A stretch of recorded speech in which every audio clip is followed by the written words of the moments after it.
Je voudrais aussi faire une précision immédiate. Certains de mes collègues se sont excusés d'avoir empiété sur la sécurité juridique. Cela ne me pose aucun problème. Je n'ai pas de brevet sur la sécurité juridique, loin de là. Je crois que vous l'avez tous compris, à chaque fois qu'on parle de la soft law, il y a trois dynamiques qui reviennent tout le temps, la légitimité, l'effectivité, la sécurité juridique, ça revient. Ce qui fait que Delphine, en parlant de la légitimité, n'a pas parlé de l'effectivité et de la sécurité, que demain, j'espère qu'on pourra entendre la contribution de Céline sur l'effectivité. Donc voilà, je ne suis pas du tout surprise que la sécurité revienne. Et au contraire, je les remercie parce qu'il n'est pas exclu que j'ai une lecture tout à fait personnelle du sujet.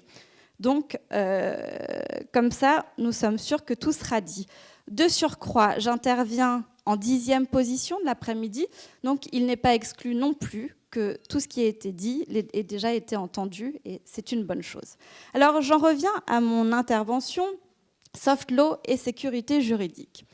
Autrement dit, comment croiser les conclusions du rapport public du Conseil d'État pour 1991 et 2006 notamment, et celles du rapport du Conseil d'État pour 2013 consacré au droit souple. La tâche est ardue, non pas seulement parce que je suis une privatiste, mais surtout parce que, assurément, soft law et sécurité juridique entretiennent des liens ambigus. Alors, observons simplement les conclusions des rapports. En 2006, le droit souple est critiqué dans le rapport du Conseil d'État qui le présente d'ailleurs plutôt comme un droit mou, souterrain et asymétrique. En 2013, changement de vocabulaire, on ne parle plus de droit mou mais de droit souple, ce qui est une promotion intellectuelle. Et puis surtout, le Conseil d'État choisit d'envisager le droit souple devant son omniprésence comme un outil utile, comme une manière d'oxygéner le droit dur. Et le Conseil d'État, enfin les auteurs du rapport plutôt, sans ignorer les risques que fait peser le droit souple sur la démocratie et même encore sur la sécurité juridique, ces auteurs préconisent une doctrine d'emploi du droit souple. Et finalement, dans ce rapport, dans les conclusions du Conseil d'État, tout est dit. Dans l'environnement juridique contemporain, le déploiement du droit souple est utile, à condition d'en encadrer l'utilisation. Une question se pose alors immédiatement. Faut-il appliquer à la soft law les garanties offertes par le principe de sécurité juridique ? Évidemment, il y a plusieurs manières de répondre à cette question, mais si l'on considère, et je crois que c'est quand même le postulat de tous les intervenants, que la soft law est un véritable droit susceptible de produire des effets juridiques, alors oui, en toute logique, la soft law doit présenter un certain nombre de garanties. Alors, à ce stade de la journée, je ne suis pas sûre qu'il soit utile de revenir sur la définition de la soft law, ni même sur les critères, en cas les a parfaitement évoqués, et pour en critiquer certains, et je partage son opinion sur les critères du rapport du Conseil d'État du droit souple. Mais quoi qu'il en soit, il y en a un qui a semblé faire l'unanimité, c'est le critère selon lequel le droit souple vise, ou la soft law, vise à modifier ou orienter les comportements de ses destinataires. Donc, à partir du moment où on considère que le droit souple ou la soft law produit des effets, eh bien, il est nécessaire, il est impératif qu'il soit encadré. De surcroît, si on prend en compte le fait que l'émetteur de la soft law dispose peut-être par ailleurs d'un pouvoir juridique ou au moins d'un pouvoir symbolique, alors l'encadrement devient urgent. Alors, un premier encadrement vise à s'assurer que la soft law a été élaborée dans des conditions pouvant assurer sa légitimité. Delphine Mardon nous a tout dit sur cette question, je n'insiste pas. Un deuxième encadrement vise à s'assurer que la soft law se déploie dans l'ordre juridique en respectant les garanties offertes par la sécurité juridique qui n'est ni plus ni moins au fondement de l'état de droit. De quoi s'agit-il ? Alors, la définition de la sécurité juridique n'est pas aisée. Pour la plupart des auteurs, la notion évoque le triptyque accessibilité, stabilité et prévisibilité. Pour d'autres, c'est essentiellement la fiabilité de la norme qui est sous-tendue par l'exigence. Devant la difficulté de définition, je me référerai à la définition du Conseil d'État dans son rapport de 2006. Voilà ce qu'il nous dit. Le principe de sécurité juridique implique que les citoyens soient, sans que cela appelle de leur part des efforts insurmontables, en mesure de déterminer ce qui est permis et ce qui est défendu par le droit applicable. Pour parvenir à ce résultat, Les normes édictées doivent être claires et intelligibles et ne pas être soumises, dans le temps, à des variations trop fréquentes, ni surtout imprévisibles. Si l'on suit cette définition des auteurs du rapport, la sécurité juridique peut être saisie sous une double approche. Un axe formel, déjà, qui comprend l'accès au droit et sa qualité, intelligibilité, lisibilité, clarté, précision, cohérence, et un accès temporel au terme duquel le principe de sécurité suppose que le droit soit prévisible et que les situations juridiques restent relativement stables. Alors, il n'est pas inutile de relever ici que lorsque les auteurs du rapport décrivent la sécurité juridique, ils parlent au niveau des axes de l'accès à la loi, de la qualité de la loi, de la prévisibilité de la loi. Et ici, comme d'habitude, on voit que la source modèle, c'est la loi, et cette source à qui on applique les garanties de la sécurité juridique, c'est la source légale. Alors, on ne saurait toutefois pas déduire de cela que les autres sources ne doivent pas répondre, y compris à leur manière, à l'impératif de sécurité juridique. Et justement, la soft law entretient un rapport très spécial avec la sécurité juridique car elle dispose de leviers d'action qui font sa singularité par rapport aux autres sources du droit. Et spécialement, je pense ici au rôle de la soft law, au rôle qu'elle joue quand elle se déploie dans les interstices laissés vacants par le droit dur. La soft law fournit alors des modèles de conduite aux acteurs juridiques qui, sans elle, seraient privés de réponses juridiques. La soft law permet alors de modeler les conduites, les comportements. Et ce faisant, elle assure une mission centrale du droit qui est d'orienter le comportement des acteurs juridiques. Sans doute pourra-t-on objecter que ces comportements, ces précisions sont bâtis sur des sables mouvants parce que justement la soft law est un droit incertain dont l'application est variable. Mais de fait, le rapport de la soft law à la sécurité juridique est construit sur cette contradiction. La soft law contribue à la sécurité juridique tout en ne présentant pas toutes les garanties de la sécurité juridique. Alors, notre propos reprendra ces deux points en insistant sur le fait que le contenu de la soft law répond à un impératif de sécurité juridique, tandis que le statut de la soft law,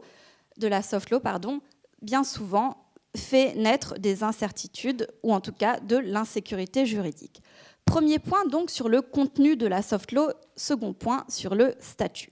Le contenu de la soft law et sa contribution à la sécurité juridique.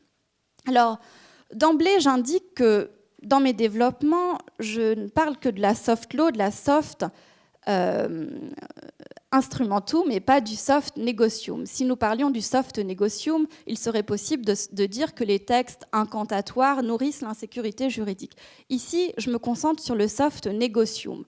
Ce qui ne signifie pas que le soft negocium, donc l'instrument souple, ne soit pas pourvu de textes qui sont un petit peu mous, parce que parfois la double faiblesse intervient. Je ne crois pas, pour ma part, que les dispositions incantatoires qui se développeraient dans des instruments de soft law soient une immense menace pour la sécurité juridique. C'est sans doute une menace pour le déclin de la loi, pour le statut de la loi, mais pour la soft law, je ne suis pas sûre que ce soit essentiel. Enfin, quoi qu'il en soit, je vais me concentrer sur la soft instrumentum, c'est-à-dire les instruments qui ne sont pas obligatoires, mais qui pourtant contiennent des dispositions qui sont susceptibles de produire des effets juridiques. Il me semble que dans cette définition de la soft law va participer à la sécurité juridique. Alors là, on peut faire une gradation selon la fonction que va remplir la soft law. Si l'on prend sa fonction la plus modeste, celle qui permet, au travers de la soft law, d'avoir une meilleure connaissance du droit dur, la soft law, me semble-t-il, paraît déjà participer à la sécurité juridique. Pourquoi ? Parce que la soft law, en répétant le droit dur, me semble jouer un rôle de passeur auprès du citoyen de la norme de droit dur. Et donc ce rôle pédagogique, explicatif, me paraît être un élément qui est propice à la sécurité juridique. Il suffit de penser par exemple la charte de la laïcité, qui rappelle sous une forme assez simple des principes essentiels. Je crois que ça participe à la sécurité juridique puisque les élèves peuvent avoir connaissance de ce qu'est la laïcité. Maintenant, si on franchit un pas de plus et qu'on s'attache cette fois-ci aux hypothèses dans lesquelles la soft law complète le droit dur, en lui donnant une dimension opératoire. Là encore, je crois que la soft law, en se faisant concrète et en se prononçant sur des situations plus proches des justiciables, plus proches des acteurs juridiques, je crois que là encore, elle remplit un rôle de sécurité juridique. Et je crois que ça peut être l'esprit, pour vous donner des illustrations, des règles pénitentiaires européennes qui ont été définies par le Conseil de l'Europe dès 1973.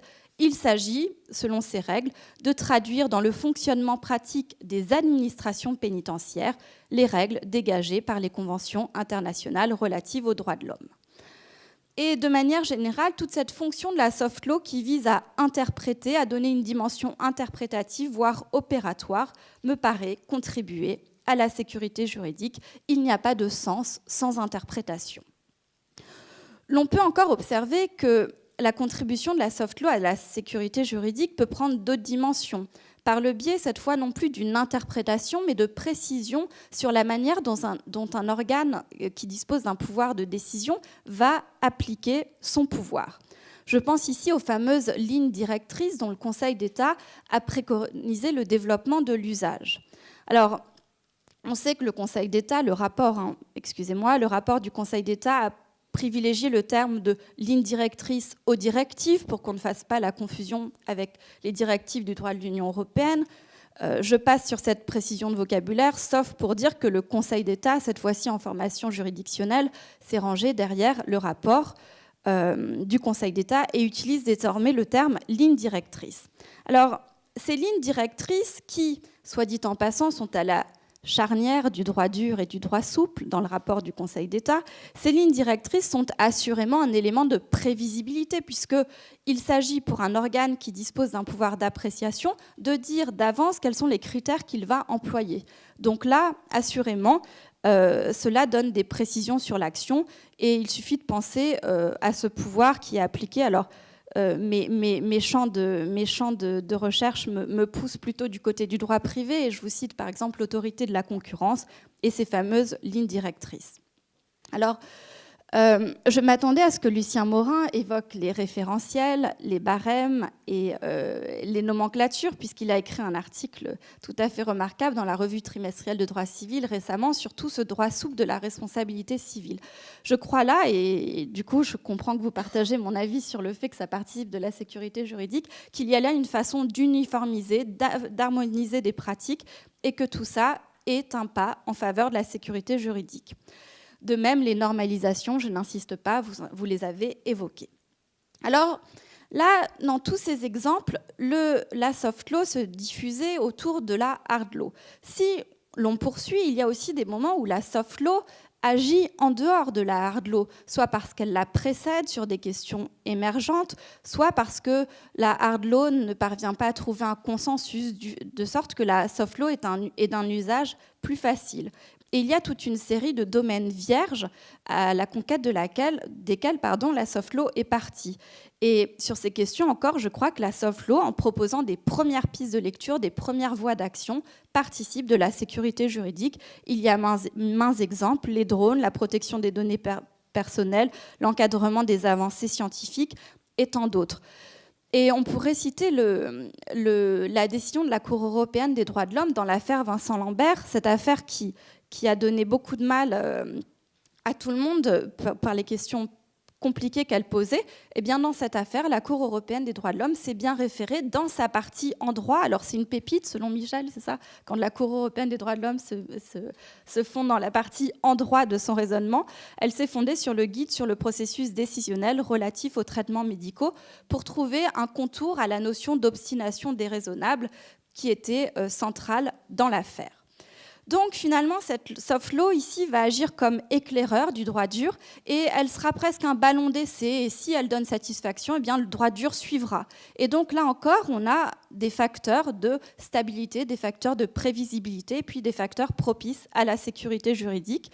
Lucien Morin a évoqué la nomenclature d'un TIAC.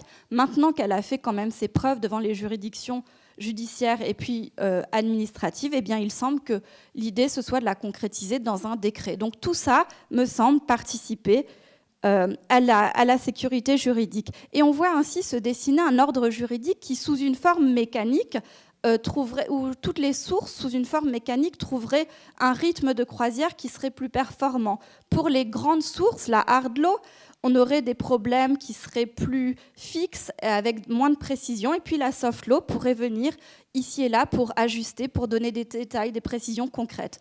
Et finalement, c'est tout à fait l'optique du rapport du Conseil d'État qui nous dit que bien utilisé, le droit souple peut contribuer à la lutte contre l'inflation normative, qu'il peut se substituer aux dispositions réglementaires inutilement détaillées. Donc voilà, le rapport du Conseil d'État, c'est un portaliste des temps modernes. Souvenez-vous, dans le discours préliminaire, portaliste évoquait la collaboration des sources, il évoquait la loi et le juge. Maintenant, c'est le hard law et la soft law. Alors, précisément, ce rapport du Conseil d'État a été suivi d'un rapport pour 2014. Et dans son rapport pour 2014, le Conseil d'État l'a consacré au numérique et aux droits fondamentaux. Et dans son rapport pour 2014, le Conseil d'État préconise des niveaux d'intervention. Et pour certains domaines qui concernent la soft law, il préconise d'utiliser un instrument de droit souple, d'accord, de soft law. Donc il y a des niveaux d'intervention. Et le Conseil d'État, dans son rapport, a totalement intégré cette dimension. Alors, le risque, en donnant une importance pareille à la soft law, eh bien, c'est de lui donner un rôle de vraiment créateur. Et à ce moment-là, naturellement, il faut l'encadrer, surtout si la soft law devient un petit peu le fourre-tout, la catégorie fourre-tout, le détail, etc. Dans ce cas-là, eh bien, la soft law va pouvoir, en raison des fonctions qui lui sont confiées, devenir source d'insécurité juridique. Alors voilà, j'en viens à mon deuxième point qui était le statut de la soft law et les atteintes à la sécurité juridique. Alors, sur le statut de la soft law et les atteintes à la sécurité juridique, la question est considérable. Néanmoins, il me semble que quelques questions récurrentes se présentent. Et les trois questions récurrentes qui se présentent sont, premièrement, la question de l'accès à la soft law. Deuxièmement, la réponse à la question de la légalité de la soft law, de la conformité aux normes supérieures plutôt. Et troisièmement, la question de la prise en compte de la soft law. Sur l'accès à la soft law, il n'est pas douteux que l'impératif d'accessibilité au droit porte en elle l'accès à la norme juridique et plus largement, me semble-t-il, à la soft law. Or, en 2006, dans son rapport, le Conseil d'État soulignait que l'hétérogénéité de la soft law était un obstacle à sa compréhension. Et de fait, l'opacité de la soft law rend difficile parfois de débusquer les actes de soft law. Pour autant, il ne faut peut-être pas surestimer la critique. Pourquoi ? Eh bien parce que les autorités qui souhaitent être moteurs dans l'action trouveront des moyens de faire connaître leurs sources. Et donc, sur les sites Internet des autorités, il peut être aisé d'avoir accès à la soft law. Aussi bien, la difficulté principale, ce sera plutôt de s'y retrouver dans le magma. Et on a évoqué à plusieurs reprises le fait qu'il peut y avoir plusieurs normes de soft law sur un même sujet. Donc il y aura un problème, un suraccès finalement à la soft law, une surinterprétation, un surjeu des sources qui chacune voudront montrer qu'elles défendent les droits fondamentaux. Alors parfois, tout cela peut se faire d'une façon assez simple, de concert. Parfois, il peut y avoir des difficultés lorsque on a des instruments qui peuvent se concurrencer. Et je pense par exemple à la question de la réglementation des réseaux sociaux. La CNIL avait jusque-là, et le G29, le groupe des CNIL européennes, avait jusqu'à maintenant la main mise sur ces questions. Et puis là, la commission des clauses abusives la commission des clauses abusives française a décidé de réglementer les recommandations, dans une recommandation, les contrats qui sont proposés par les fournisseurs de réseaux sociaux. Il faudra s'assurer que tout cela s'articule correctement. Et puis, parfois, il y a de vraies dissonances. Je n'insiste pas sur cet exemple, mais c'était un exemple qui a fait la une de la presse sur la reconnaissance préalable de culpabilité. L'avis de la Cour de cassation s'opposait au circulaire du garde des Sceaux et ça avait fait un tollé. Deuxième difficulté, c'est la question de la conformité de la soft law aux normes qui lui sont supérieures.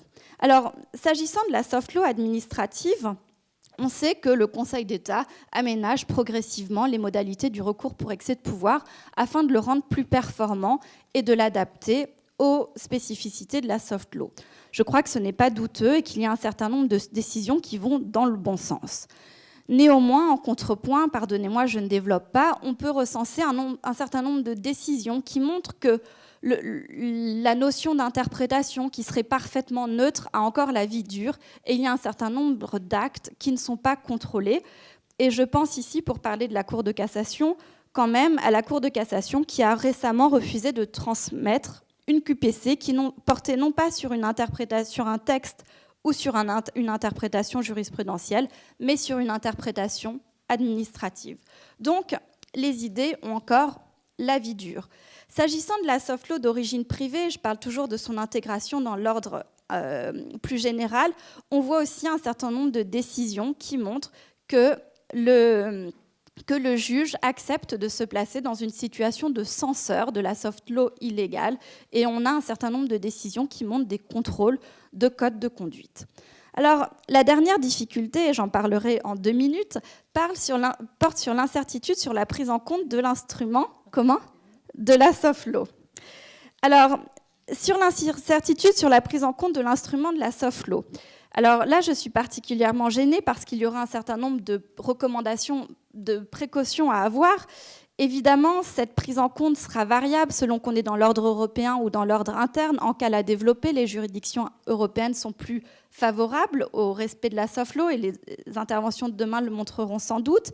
Il faut aussi évoquer le fait que au plan interne, le rapport la position du Conseil d'État et de la Cour de cassation est encore très faible. Alors, je vous donnerai juste un exemple pour finir à propos des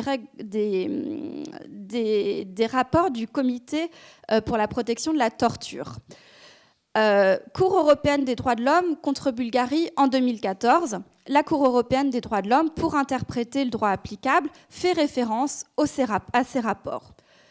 La Cour d'appel de Douai, dans un arrêt récent, nous indique la chose suivante.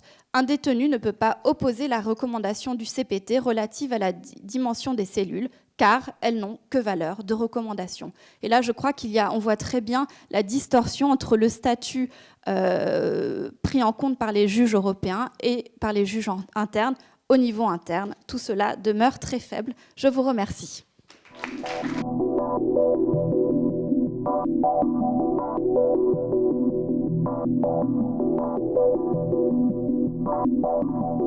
Thank you.